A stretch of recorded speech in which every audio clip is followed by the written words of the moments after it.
Welcome back to another video. It's my Bradford City pre-season predictions reaction. Let me know your thoughts on today's video in the comments down below. Let me know your thoughts on my predictions. Now, I haven't actually looked at them yet. I'm going to basically look at them live. I tried to do it so that you can see what I actually said in that video at the time, and I couldn't figure it out. I'm no good with technology. I'm like a 70-year-old man trying to figure it out. So let's get into my first prediction from this season. So I had Andy Cook as my Golden Boot winner, so I'm glad that I've already got one right. I think he got 18, 19 goals this season, at least in League 2 it was. He might have got to 20 in all competitions. A fantastic season again from Andy Cook. In the video I did say it'd be lucky if he gets 25 goals this season. If he can get between 15 and 20, that would be a really good season from Andy Cook. So I basically predicted that as spot on, but I did also say we do need this season other people to contribute, because I don't think he's going to get the goals that he did, and unfortunately the same pattern happened. We missed around 10-12 goals from Andy Cook this season. If we got those, we would have finished where we were last season. Other players didn't step up, and that's a priority we've got to get right this summer. Next up, I predicted who would get the most assists for Bradford City this season, and it's a shocker. I said Alex Patterson, the guy who's probably made maybe 3 assists this season, played around that in games as well, having 3 separate injuries. He's had a shocking time of it at City. But I did say as well, I outlined that we needed to improve in our wing-back positions. We're playing a 3 at the back, and we didn't really have any creativity centrally in terms of your number 10 wingers that we were going with at the start of the season. Didn't have any faith in them. And I was saying how much we're going to rely on our wing-backs getting assists, and luckily we did have Brad Holiday. He got up there. I even said, oh, you go okay, but when he came in, he was as a right wing-back for Mark Hughes. I said Jamie Walker as well, but I went with Patterson. There was a lot of hype over him in pre-season. Unfortunately, with his injuries, he never really lived up to that. Oh my God, it gets worse. I mean, this is an absolute shocker. Player of the season, my prediction for Bradford City, player of the season 23-24, Harry Lewis. Harry Lewis. Yeah, I said Harry Lewis for my player of the season. Now, I did say it could be Andy Cook.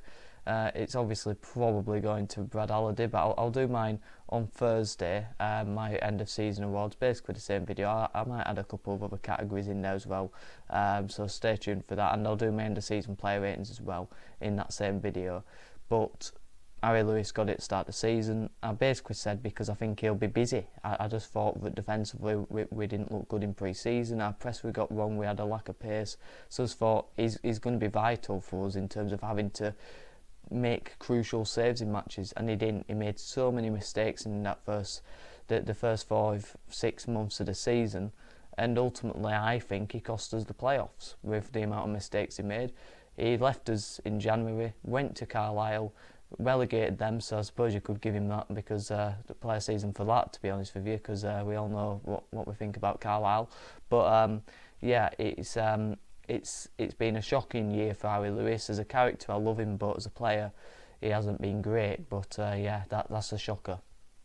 My young player of the season went to Bobby Poynton, really because he was the only player under the age of 23 who could have had any impact on the squad.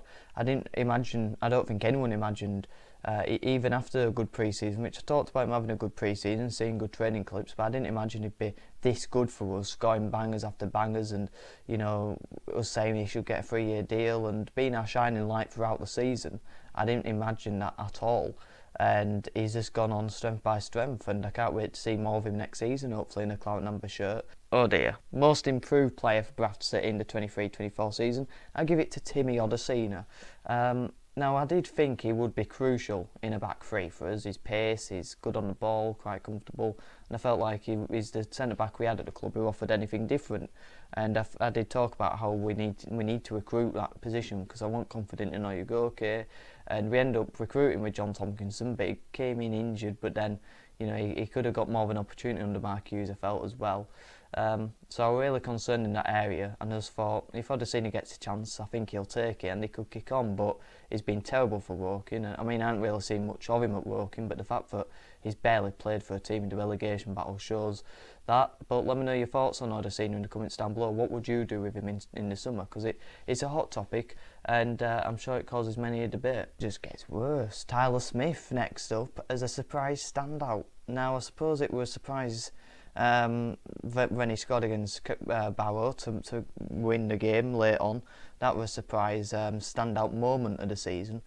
But the fact throughout the season, I had to rewatch a lot of the match reactions for the video that I've got coming Thursday with the player awards and the player ratings, because I've added up all my player ratings, and I've had to listen to a lot of it, and a lot of it I'm praising Tyler Smith in the first 6 months or so. I thought there was a player in there, good glimpses he showed before Notts County, and then I sort of, after that game, that was a nail in the coffin for me. I thought, I don't see a lot in him. I think he's a shocking player. I don't really see any end product. I don't think he's good enough. And I failed to see why we brought him in. And then he turned it around after then, sort of from that game onwards, with Accrington scoring, and he formed a good partnership with Cook. And I thought, well, this is why we brought him in. He's got a bit of pace about him. He looks decent. There's a player in there. So then I turned my opinion back around on him. And then after that, you're looking at Crewe onwards, shocking. You know, again, you're looking, how are you a professional footballer? You've got no composure. You're not a striker. And it then went from bad to worse. That Wickham game, and that again was then the final nail in the coffin for me, where I thought, no, he's nowhere near. And then he had the Tranmere game, where I obviously said in the 6 things we learnt, compared him to a certain media personality who did some questionable things. In fact, true story, I saw Jimmy Savile today. Now, you're going to think, whoa, what's going on there? Well, I saw him outside. It obviously wasn't him, but it would have been a shock if it was. But I saw this guy, and he looked like him, you know, facially, and he had the same hair as him. So I thought, all right. But then he had the same glasses as Jimmy Savile. He had the same walk as Jimmy Savile. So maybe the walk you can't help, the facial expressions, the hair, maybe you can't help that. But then don't have the same glasses, for one, and then do not go walking around with a cigar in your mouth. Because that's a stupidity. So I just couldn't understand it. I couldn't get my head around it, why you would portray yourself in that image, unless he's just oblivious to it. But maybe he idolises him. But yeah, that was definitely the most questionable thing I've seen of 2024 so far, because I actually thought it was him, spitting image of him. So yeah, that was very odd.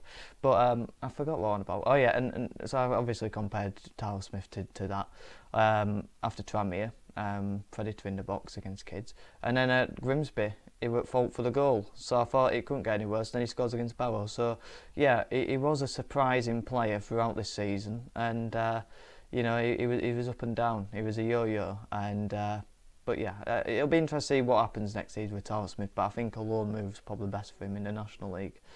Anyway, moving on. Wow. Now I've just listened back. My best signing of the season was Alex Patterson again. The first line I say is probably my top 5 signings of the season for the EFL, not League 2, the EFL. League 1 and the Championship involved with the League 2.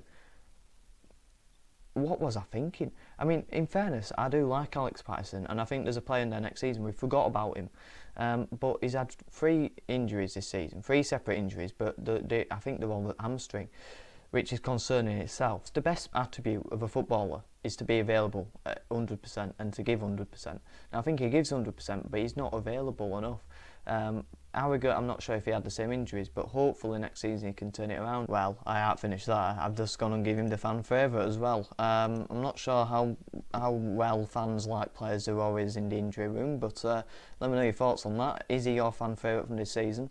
I'll be doing my end of season awards anyway, but I think, like I say, I don't want to repeat myself too much because I feel like I'm talking about Alex Patterson, or it should be the Alex Patterson video, but I felt like he had the credentials to be a fan favourite. Like I say, he got stuck in, he creates, he's all action. That's what we want from a midfielder. But you know, he's made out of glass. He's got breadstick legs. So I mean, I'm not one to speak, but you know, he snaps in half. And like I say, all I can hope for is that next season's his season. But another pretty poor prediction. Finally, some good news. Well, it isn't good news for the players who I predicted it for, but it is for me, so that's all that matters. I predicted flop of the season to be Ash Taylor, and Clark Odra. But Ash Taylor, I'm mainly focused on Ash Taylor. He didn't have a good pre-season, and I thought he'd be massive in terms of our downfall in our defending this season, and that's why I predicted Harry Lewis to be player of the season, because I thought we had no pace in the back line. He contributed to that. It looks like he could be off this summer, but yeah, I predict him to be flop. I don't think it was the hardest prediction to make, to be honest with you, because not against a person, not too much against a player, because I think there's a decent player in there for someone, just not Bradford City, not for Graham Alexander, not for Mark Hughes. I don't think he's good enough to play in that sort of a back line. I did say in his feature as well that up against a Nolly Palmer, against a Wrexham, he'd have a good game. And again, he played against Wrexham under Kerry MacDonald, and that was his best game for us by far. I thought he absolutely manhandled Stephen Fletcher, and he didn't get anything past him. So I felt like that was his best game, so I got that right as well. But I feel like most people would have predicted that. And then Clark Odra, I said if he plays further up the field, he'll be more effective. If he plays a left wing back, I won't be comfortable watching him, because I didn't feel like he was confident in that position. I predicted us to finish 7th as well, which on the last day of the season, that's where we would have finished, so I nearly got that back on. But I feel like that was more me being optimistic and trying to spin it in an optimistic way. I felt like we probably would have come 8th, to be honest with you, because I spoke about the top 8 being the top 8 on paper, but 3 of those top 8s didn't even actually finish in the top 8, and we were one of those. Salford and Gillingham were others as well. I wasn't far off with it, but we salvaged it, because it could have been where we finished 17th quite comfortably as well. So let me know your thoughts on today's video in the comments down below. Like the video if you did, subscribe if you're new. On the road to 450 subscribers. All the support is massively appreciated. I'll see you Thursday, hopefully, for the end of season awards and player ratings. And let me know in the comments down below as well if you'd like to see a League 2 team of the season out this week as well. Sportswear Dave asked for one on Twitter, but I'll only do it if most of you or anyone wants to watch it, because I know it's sort of Bradford City exclusive. So if it's League 2, would you watch it? Let me know in the comments down below, and if you will, it will be out for you this week. So let me know your thoughts on that in the comments down below, and the video in general. Like the video if you did, subscribe if you're new. Have a good one.